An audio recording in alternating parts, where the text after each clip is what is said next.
In this quick tutorial, we're gonna take a look at Loyverse POS.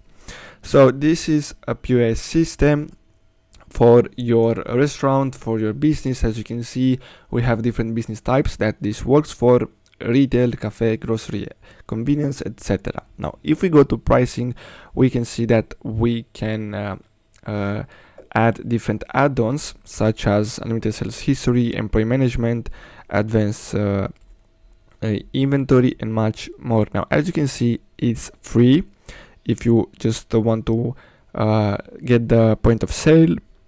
Now you just have to simply sign up and add items with prices and categories from your business, set up payment types, taxes, and receipts, and use the POS app to sell, apply discounts, and print receipts. And then simply track sales, inventory, and staff shifts in the back office. So overall, that's all you have to do. I really hope you found this video helpful. Thanks for watching, guys.